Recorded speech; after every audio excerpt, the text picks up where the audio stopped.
Eleanor Hartley had worn black for so long that she'd forgotten what it felt like to be seen as anything other than a shadow.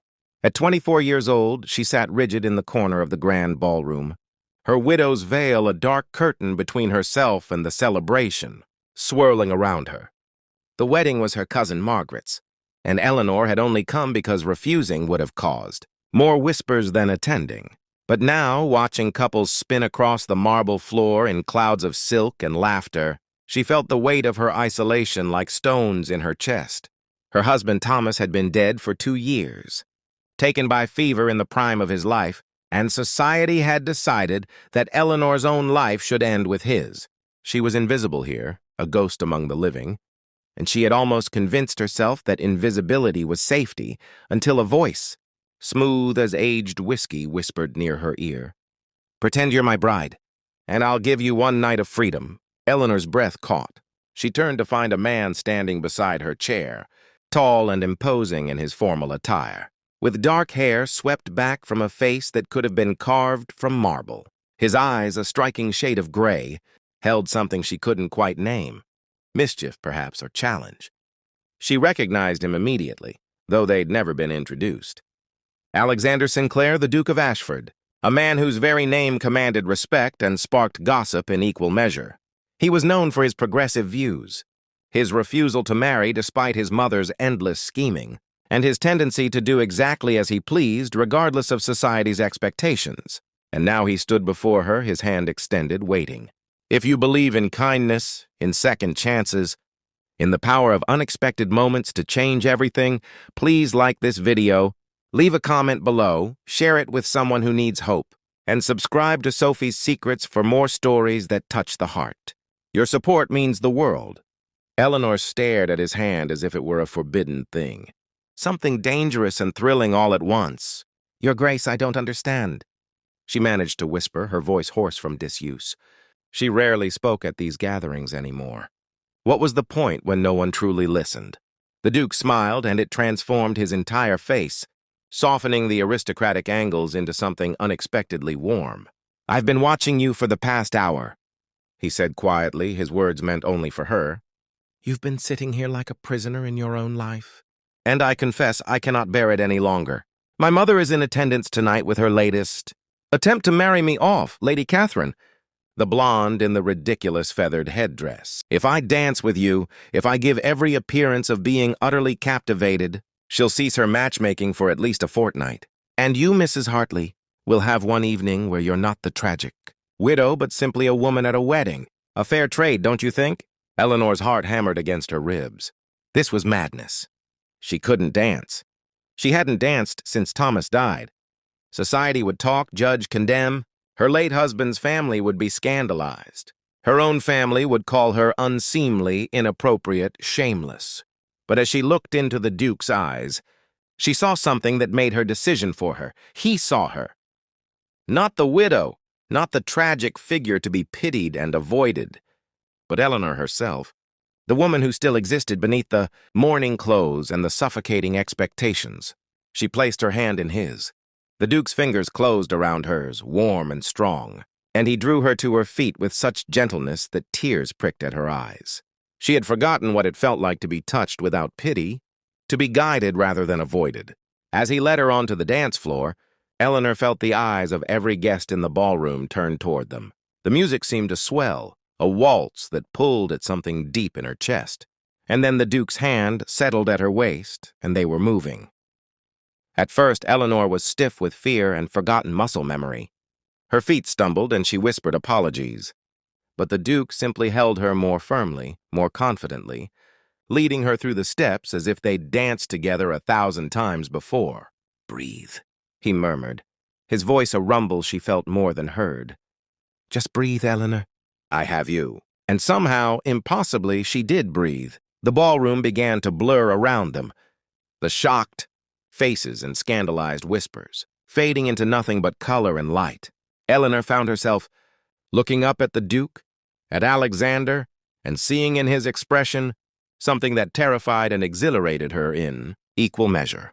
He was looking at her as if she mattered, as if this dance, this moment, was the only thing in the world worth his attention, When had anyone last looked at her that way? When had she last allowed herself to feel seen?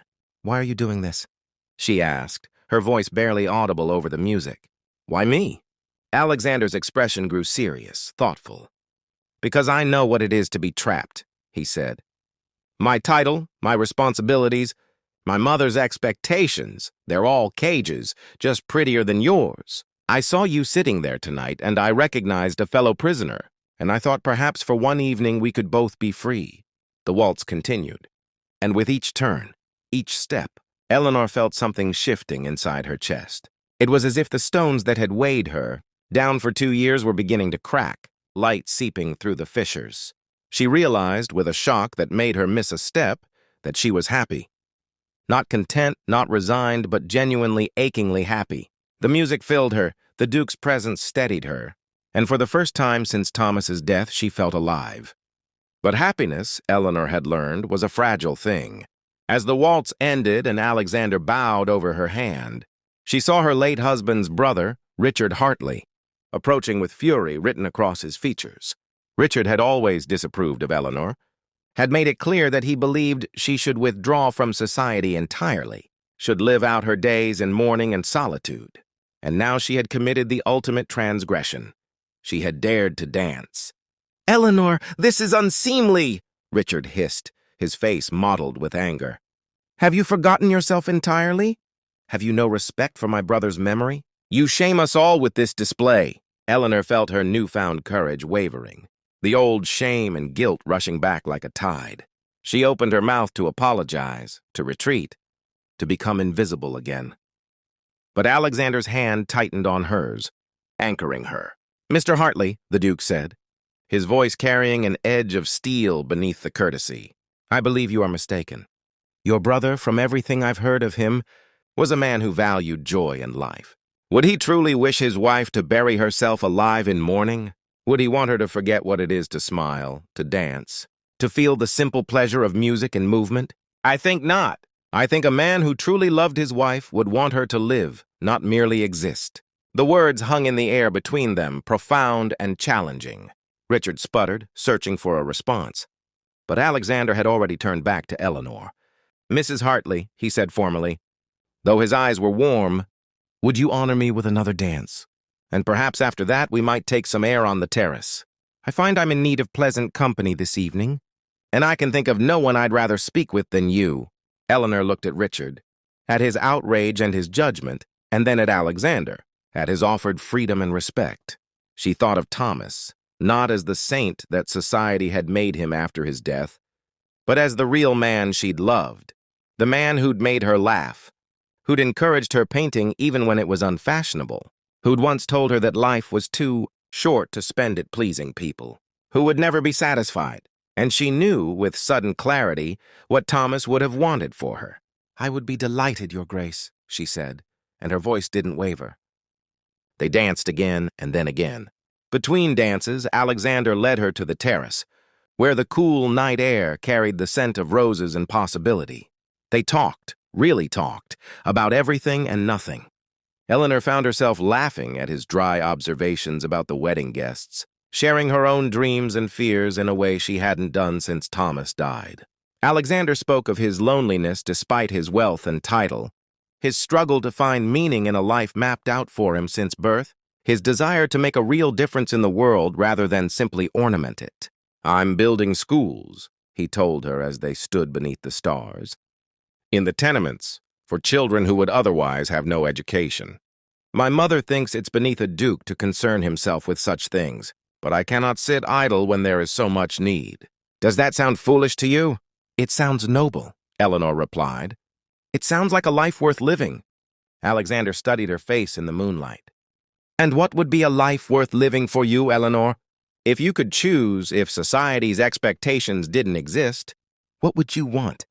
No one had asked her that in so long that Eleanor had almost forgotten how to answer. But standing there with this remarkable man, feeling truly seen for the first time in years, the answer came easily. "I would paint," she said. "I would travel. I would help others who are trapped as I've been trapped.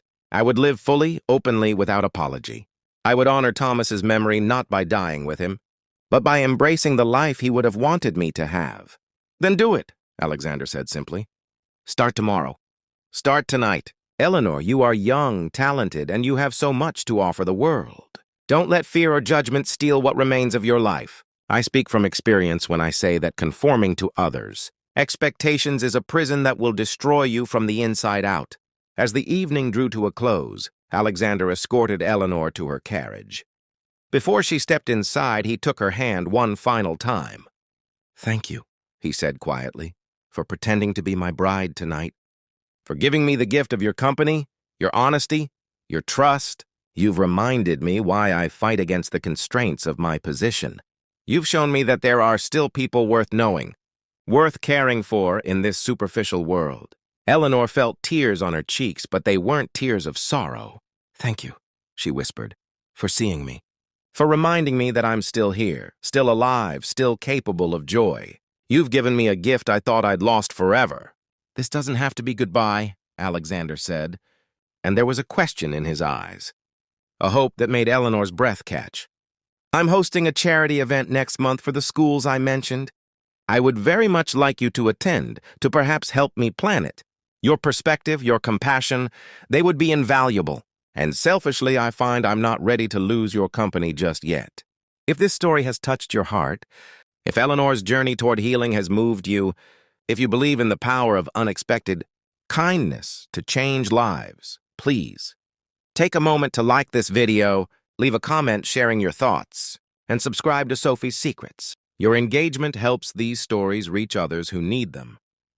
Eleanor smiled through her tears, and in that smile was the promise of a future she'd thought was closed to her forever. I would be honored, Your Grace. Alexander, he corrected gently. Please call me Alexander. We're friends now, are we not? And friends should use first names. Alexander, Eleanor repeated, testing the name, finding it fit perfectly in her mouth. Then you must call me Eleanor, not Mrs. Hartley. That woman, the silent, grieving widow, she died tonight. I'm someone new now, or perhaps I'm someone old, someone I'd forgotten how to be. As her carriage pulled away, Eleanor looked back to see Alexander still standing there, watching her departure with an expression of such genuine care that her heart, that damaged, cautious organ, dared to hope. She didn't know what the future held, didn't know if this fragile connection would grow into friendship or something more, didn't know if society would forgive her this first step toward reclaiming her life. But for the first time in 2 years, she wanted to find out. For the first time in 2 years, she had something to look forward to beyond simply enduring another day. Please take a moment to comment below with the word hope. If this story resonated with you, if you believe that it's never too late for a second chance at happiness. The widow who had entered that wedding invisible and forgotten had left.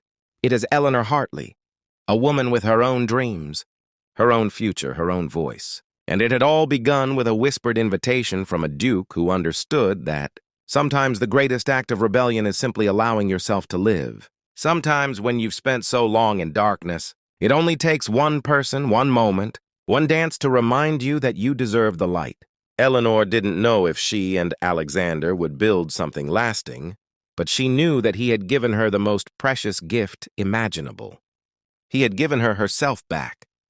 And that, she thought as she touched her fingers to her lips and smiled at the stars, was a beginning worth celebrating.